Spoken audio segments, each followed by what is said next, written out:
Hey everyone, it's Ben Hardy here, and in today's video, we're going to be going over the 5 things that I don't exactly like about the all-new Honda Civic Si. Before we get into the video though, as always, if you want to save time and money the next time you purchase a car, link to my car buying guide in the description down below. Let's get into it.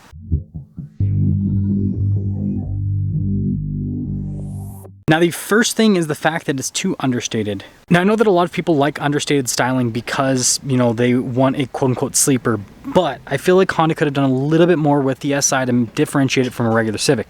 Now yeah, it's got an Si badge and we have these blacked out wheels and it has that blacked out spoiler, but other than that, it looks just like every other Civic, especially to people that don't know anything about Civics. And so I think they could have, you know, just gone a little bit further with the styling. Not quite, you know, Civic Type R levels of craziness, but just a little bit more.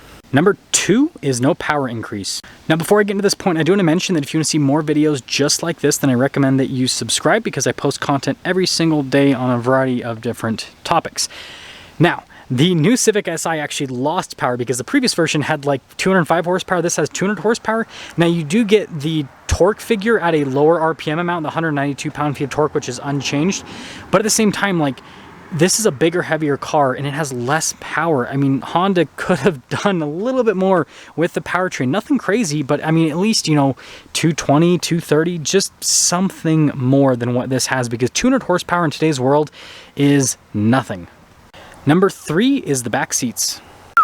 So this is a pretty quick point, but I think that Honda could have done a little bit more with the back seat area. So we do have like some red stitching there and on the armrest, but like you guys can see with the black cloth there, again, pretty plain. And when you compare it to the front, and Honda's kind of been known for this, like, it just doesn't look nearly as good as this front area. And so I think that Honda should take a little bit of the pizzazz from the front and put it into the back, because that's what every other automaker is doing, and it's paying dividends because it just makes the car, even if you don't use the nicest materials, it makes it feel more premium rather than like obviously cheaping out like what they've done here.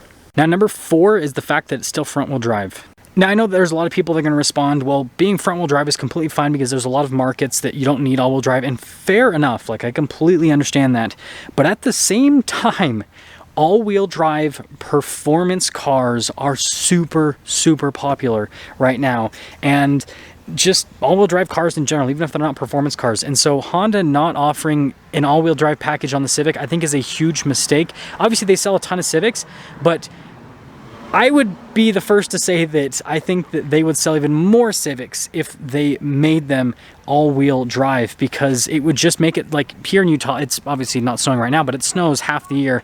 And so, like, yeah, front-wheel drive will work with winter tires, but me personally, I'm not going to buy a front-wheel drive car here. I'm only going to buy cars that have all-wheel drive or 4x4 if it's my daily driver. So I think it's a missed opportunity. Now, number 5, which is a big, big deal, is there's no hatchback. Now this is a really big deal, like I said, because hatchbacks are back in style and there's no hatchback SI. You can get a regular Honda Civic with a hatchback and a manual transmission, but it has less power than the SI, and frankly, it just doesn't drive quite as good as the SI. And so I think this is a huge missed opportunity for Honda, again, because hatchbacks and wagons are just like all the rave right now. I mean, you look at like the super expensive end, the Audi RS6, completely sold out. The Mercedes E63S wagon, when it was for sale for the 21 model year, completely sold out at crazy amounts over MSRP. Anything that's like a wagon or a hatchback just sells, if it's a performance wagon or hatchback, just like what the Civic Si is, right? It's a performance car, just instantly sells out, super popular.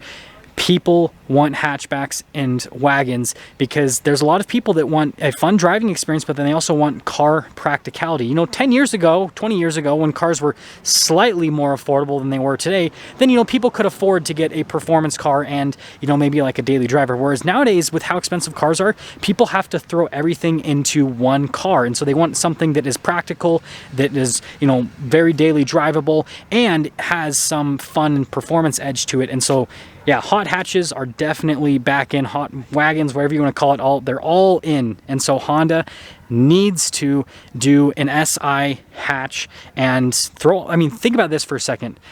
Think if you could get a Civic Si hatchback, all-wheel drive, 250 horsepower manual transmission.